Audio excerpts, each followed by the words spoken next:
Hello everybody and welcome back, where today we're taking a look at Thief Simulator Greenview Street, a Quest port over to PSVR2, and to be honest, if I'm going to sum it up in a couple of words, it's a Quest port to PSVR2. Now, that's not necessarily a bad thing all the time, right? We've had some great Quest ports over to PSVR2 that have worked really well. Breaches has been brought over, and while the game looks similar on Quest 3 as it does to PSVR2, or Quest 2 as it does to PSVR2, with a couple of lighting improvements that make the game look great, it does look and run well on PSVR2, and those lighting improvements are an example of a company and a dev studio putting some money and time in to make it look better on our platform. Thief Simulator Greenview Street, unfortunately, doesn't really reach that bar. It's got quite a few issues, and while some of the gameplay loop is quite in-depth and fun, it ultimately missed the mark for me and is a very middle-of-the-road VR game. There's some stuff in here that you're going to really enjoy. There's some stuff in here that's going to be marred significantly by issues that I had a big problem with. So let's get into it.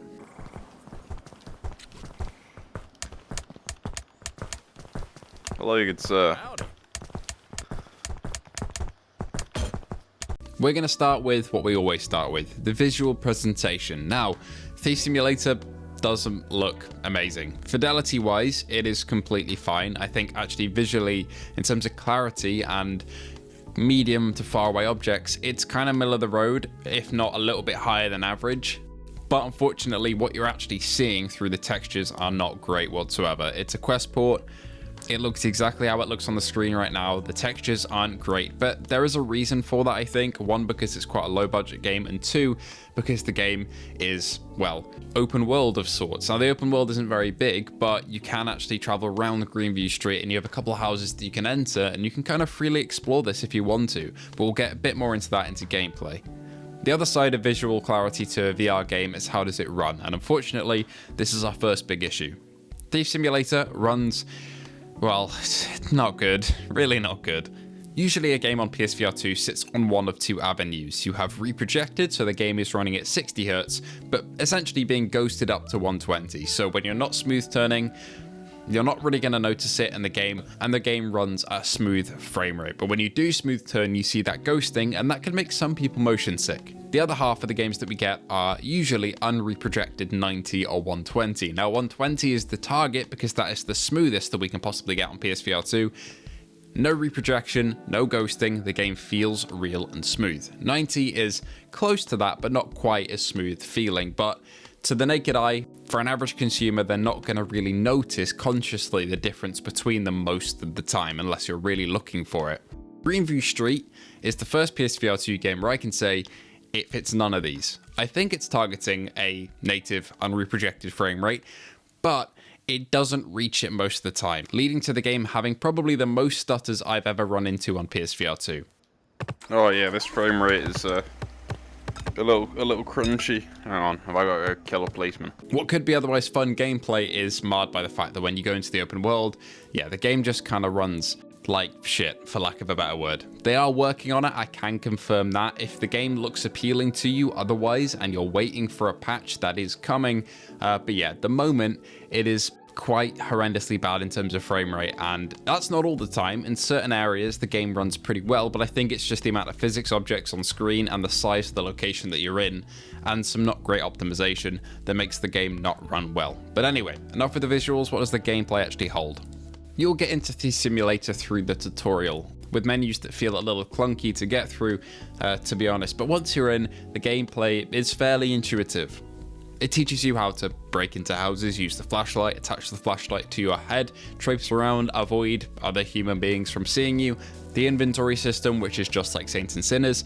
There's a lot here that will feel natural to you if you've played quite a few other VR games. I've got to be honest though, the picking up and dropping system into your backpack did not work a lot of the time for me. A lot of the time I picked up an object, placed it behind my back right shoulder, which is where your backpack is meant to be, let go when it fell straight onto the floor and I had to try again. In high intensity situations where you're trying to not be caught or be speedy, this can really trip you up and mar the gameplay experience by a fair bit. Aside from that, the things it teaches you in the tutorial are pretty fine.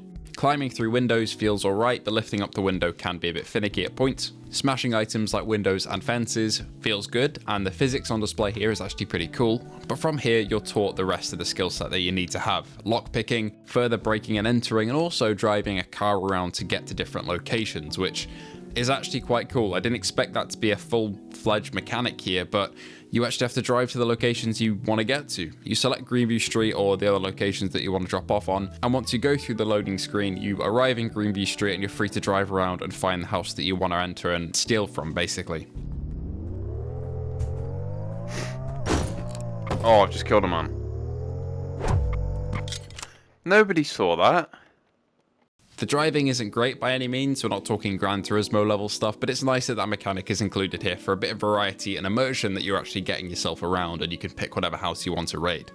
But the core gameplay is to just get in, not be seen by the neighbours or residents, and also learn their routines so you can avoid them, and get out. Then you drive back home, and you'll have a couple lockpicking sections in between. You'll unlock more tools as you play through the game to help you progress and make things easier for yourself as you get more money and sell through either vendors or online stores, and on paper that sounds like a fairly good progression system, and on paper it is, but it's just the jank of the game that really held it back for me. Some jank in some games is okay, but really trying to pick up objects here and seeing them be flung into the distance was a little rough, unfortunately. And that is the biggest barrier, is just polish.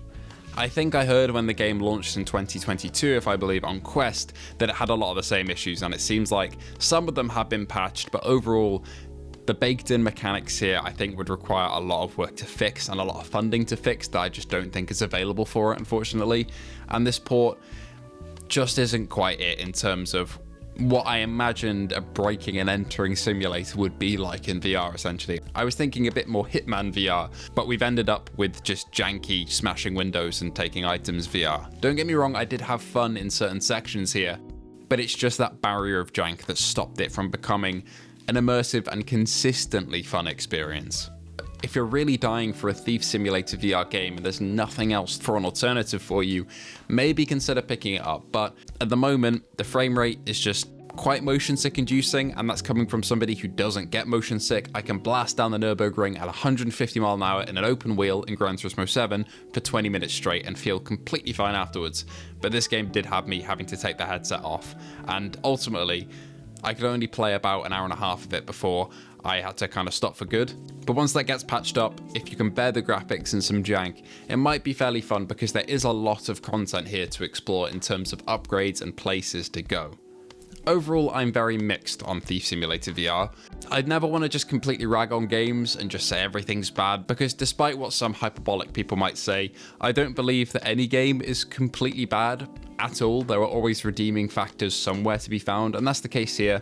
And if I had to give it a score, it would be directly middle of the road, like 5 out of 10. Once the patch is implemented for frame rate, could go up to maybe a 6, but the baked in features here in jank are just a little much for me to really get immersed and invested into the game. But those are my first thoughts on Thief Simulator Greenview Street for PSVR2. Hopefully they can patch it up a bit, but let me know if you're going to be considering picking this one up or whether you've picked it up already and what do you think of it.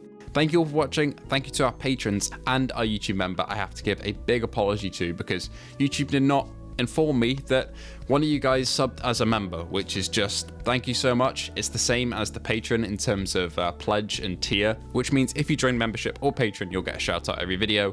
And I've got to give a shout out to Jin007, a license to chill. You joined 23 days ago. YouTube did not inform me at all, so I want to give you special attention in this video to make up for those 23 days of videos where I just had no idea that you were a member, so thank you very much. And of course to our patrons, Luke Bentley, Phil Irving, Zeet Mercer, Ace Gamer, and Hippie Pickle. All of your guys' donations mean that I can keep doing this day after day and week after week, and honestly, I could not do it without your support, so thank you all so much, and I hope to see you all in the next one.